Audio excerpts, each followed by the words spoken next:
Message de la conférence des évêques du Togo aux fidèles et à toutes les personnes de bonne volonté. Maître, nous périssons.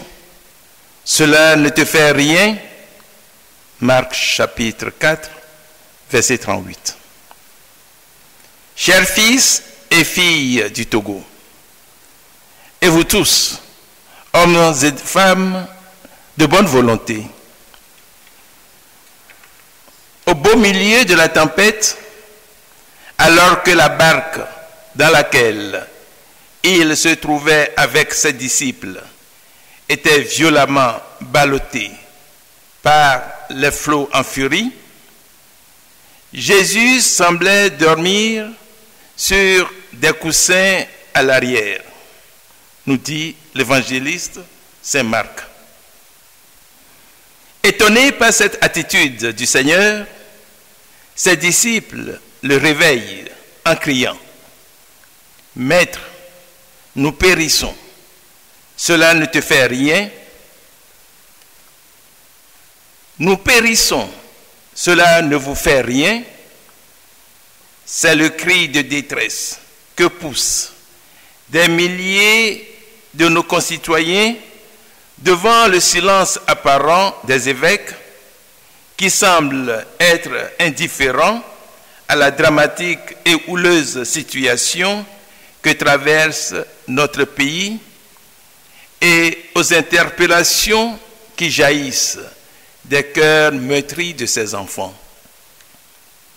En effet, depuis la proclamation par la CENI des résultats provisoires de l'élection présidentielle du 22 février 2020, une vive tension est née au sein de la population. Dans ce climat de malaise et de confusion, causé notamment par le manque de confiance des populations dans l'organisation du scrutin et les résultats provisoires proclamés, un bras de fer s'est engagé entre les deux camps qui revendiquent la victoire. Cette situation était prévisible. Avant la tenue du scrutin, la conférence des évêques du Togo avait recommandé aux citoyens et citoyennes qui prendront la décision d'aller voter de faire usage de ce droit dans la paix et le respect.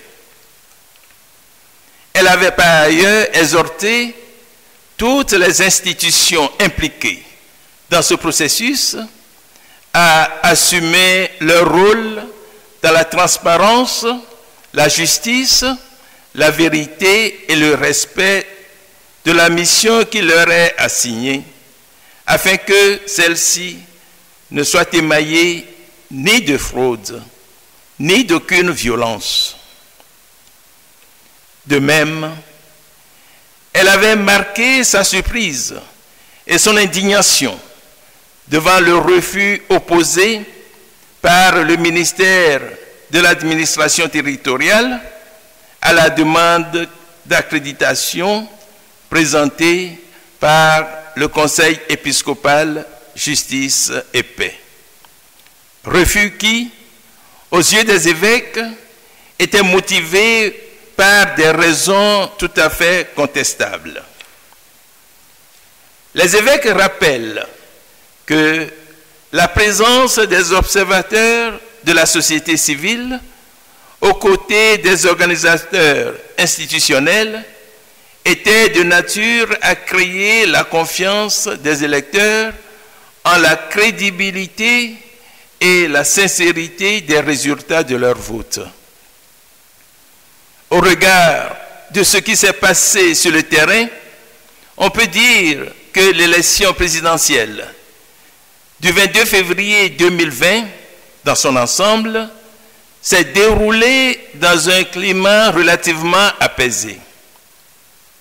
Mais pour ce qui concerne la transparence et l'équité de ce scrutin, on ne peut en dire autant la main sur la conscience. C'est dans ce contexte très regrettable que la conférence des évêques du Togo adresse le présent message aux fidèles et à toutes les personnes de bonne volonté. Afin de résoudre la crise qui s'est installée dans le pays et restaurer la confiance, la conférence des évêques exhorte les différents protagonistes et les instances du processus électoral à œuvrer pacifiquement au rétablissement de la vérité des urnes.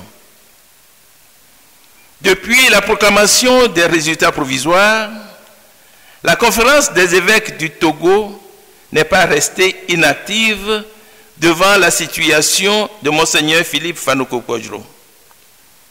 Elle n'a pas abandonné l'évêque, leur frère aîné, à son triste sort, comme le pensent à tort quelques fidèles.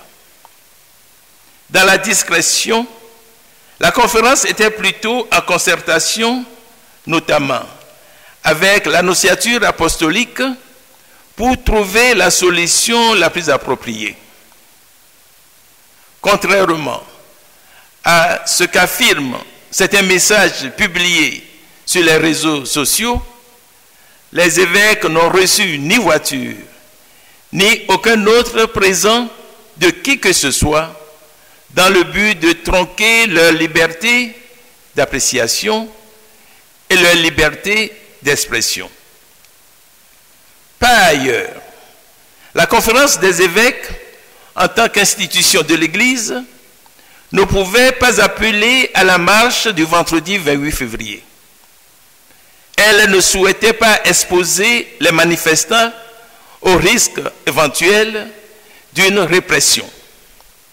Pour autant, cette prise de position de principe ne constitue en aucune manière un désaveu de la démarche courageuse de Monseigneur Kodjo en faveur d'une cause que son cœur de pasteur estime juste.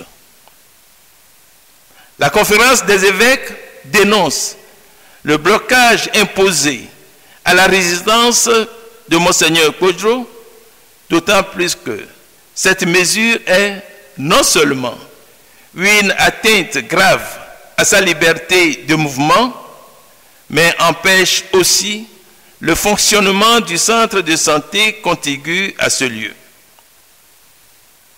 Les évêques déplorent que des prêtres aient été empêchés de célébrer l'Eucharistie dans la chapelle du centre de santé pour les religieuses, le personnel de service et les malades.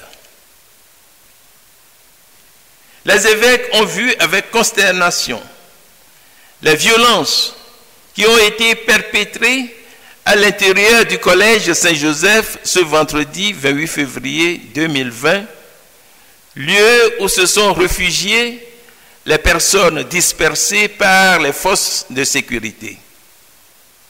Elle condamne de nouveau, avec un sentiment de profonde indignation, ces intrusions abusives dans les espaces privés et sacrés de l'Église et demande le relâchement de tous ceux qui ont été interpellés dans ces conditions. Enfin, la conférence des évêques invite chaque fils et fille de notre pays, spécialement les fidèles catholiques, à prier et à œuvrer pour la paix dans la vérité et la justice. Elle les exhorte à éviter toute provocation et toute violence en gardant la foi en Dieu qui, à coup sûr, nous aidera à sortir de cette tempête qui secoue notre pays. Fête à Lomé, ce 1er mars 2020, premier dimanche de carême, année A. Ont signé Monseigneur Benoît Alonou, évêque de Kpalimé, président de la conférence des évêques du Togo. Son Excellence, Monseigneur Nicodème Bariga Bénisson, archevêque métropolitain de Lomé et administrateur apostolique d'Atakwame. Son Excellence, Monseigneur Isaac Jacques Gaglo, évêque d'Aného. Son Excellence, Monseigneur Jacques Longa, évêque de Kara. Son Excellence, Monseigneur Célestin Marie Gawa, évêque de Sokoudé. Son Excellence, Monseigneur Dominique Guiblil, évêque de Dapaon.